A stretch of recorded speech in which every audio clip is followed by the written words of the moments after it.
আমাদের বিয়ে হয়েছে অনেক মাস হলো, কিন্তু ও কোনোদিন আমাকে গাজরা কিনে এভাবে পরিয়ে দেয় নাই। আজকে হঠাৎ কেন জানি না ও আমার জন্য গাজরা কিনে আনছে। তো হ্যালো এভরিওয়ান, আসসালামু আলাইকুম। সবাই কেমন আছো? আলহামদুলিল্লাহ, আমিও ভালো আছি। সকাল সকাল উঠে পড়ছি ঘুরতে যাব এটা ভেবে। এর মধ্যে আমার একটা ফ্রেন্ড ঢাকায় আসছে আমার সাথে দেখা করতে। অনলাইনে তার সাথে আমার পরিচয় হয়, কিন্তু 2 বছর ধরে আমরা দেখা করব বলতেছি, কিন্তু ব্যস্ততার কারণে আমাদের দেখা আর হয় নাই। তো ফাইনালি আজকে আমাদের দেখা হবে। আর ভিউটা জাস্ট অসাধারণ সকাল সকাল। তো আমরা এসে পড়েছি, গাড়ির টিকিটও কেটে ফেলছি। আমি খুবই এক্সাইটেড, আর আমার চেয়েও বেশি এক্সাইটেড ও, কারণ ও অনেক দিন ধরে আমাকে বলতেছে আসো তোর না আমরা দেখা করি, কিন্তু আমি অসুস্থতার কারণে আর যাওয়া হয় নাই। তো এখানে কুমিল্লাতে একটু বিরতি দিল, আর আমি এখান থেকে খাবার বলতে একমাত্র বার্গারই নিয়ে নিই, চিকেন বার্গার নিই।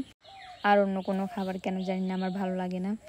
আর আমি তো রাস্তার পাশ দিয়ে চলে যাইতেছি মোবাইল দেখতে দেখতে, কিন্তু আমার জামাই বেটা আমারে বলতেছে তুমি একটা জিনিস দেখো নাই। এটা বলে পরে দেখতেছি ও আমার জন্য গাজরা কিনছে। মাঝে মাঝে আমার জামাই বেটা আমাকে বুঝায় ও আমাকে ভালোবাসে না, কিন্তু আবার মাঝে মাঝে বুঝায় যে ও আমাকে ভালোবাসে। আমাদের বিয়ের এত মাসে ও আমাকে গাজরা আর একটা ফুল কিনে দিছে। এটাই ও ফুল দেওয়া এগুলা পছন্দ কম করে। কিভাবে গাজরা বাঁধতে হয় সেটাও জানে না, কারণ ও কোনো দিন গাজরা কিনে নাই। আর আমাকে তো কেউ গাজরা পরায় মানে লাইফে, ওই ফার্স্ট টাইম গাজরা পরিয়ে দিচ্ছে। তো ওরে আমি মোবাইলে একটা ভিডিও দেখাইছি কিভাবে গাজরা পরাতে হয়, ও মোবাইল দেখে আমাকে গাজরা পরাইছে। আর এদিকে যার সাথে আমি 2 বছর ধরে দেখা করব ভাবতেছি, তো ফাইনালি সে চলে আসছে।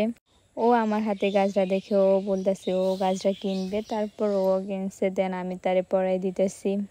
সত্যি বলতে জান্নাত, তোমাকে অনেক মিস করতেছি। আমাদের দিনটা অনেক অনেক ভালো কাটছে ওই দিন, আর আমার কাছে কিন্তু অনেক ভালো লাগছে। দেখো কত সুন্দর লাগতেছে আমাদেরকে গাজরাগুলা পরাতে। তো আমরা চলে আসছি এখানে হাতিঝিলে। এখানে জায়গাটা কিন্তু অনেক সুন্দর, এখানে আমরা অনেক সুন্দর সুন্দর পিকচার অ্যান্ড ভিডিও করছি। আমার কাছে কিন্তু জায়গাটা অনেক সুন্দর লাগতেছে।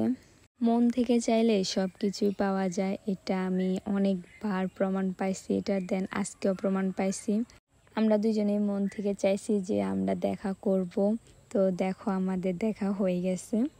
আমার থেকে বেশি জান্নাত খুব এক্সাইটেড ছিল আমার সাথে দেখা করবে এটার জন্য। আমি ন্যাচারাল সুন্দর, আর এদিকে ম্যাডাম আটা ময়দা মেখে আসছে। আর আমাকে বলতেছে ওর বোনও নাকি বলছে যে তুমি না আসবে ন্যাচারাল সেজে, আর তুমি যাইতেছো মেকআপ করে। আসলে মেকআপ আমরা মেয়েরা পছন্দ করি, মেকআপ মেয়েদের এক ধরনের একটা আবেগ, ব্যাস এতটুকুই। কিন্তু আমার কাছে কেন জানি না মেকআপ খুব একটা ভালো লাগে না, আমি ন্যাচারাল থাকতেই পছন্দ করি। এই জন্য আমি কোথাও গেলেই শুধুমাত্র লিপস্টিকটাই দিয়ে আর কিছু ইউজ করি না। আমি মেকআপ একটু কম পছন্দ করি। এখন তোমরা অনেকেই বলবা যে তাহলে তুমি এত এত ব্রাইডাল শ্যুট কেন করো? ওগুলো হচ্ছে পার্লার প্রমোশন করার জন্য আমি সাজগুলা দিই, ব্যাস এতটুকুই। ভাইরে ভাই, সেদিন এত পরিমাণের গরম পড়ছে, তো আমরা এখানে আইসক্রিম নিয়ে নিছি। তারপর ওখান থেকে এসে খাওয়া দাওয়া সেরে আমরা আবার চলে যাব নরসিংদী। ওখানে আমার একটা ব্রাইডাল শ্যুট আছে, তাই এখানে আর বেশিক্ষণ সময় কাটালাম না, যেহেতু নরসিংদী যাব অনেক লেট হয়ে যাবে। তো তাড়াহুড়া করে চলে যাচ্ছি খাওয়া দাওয়া করে।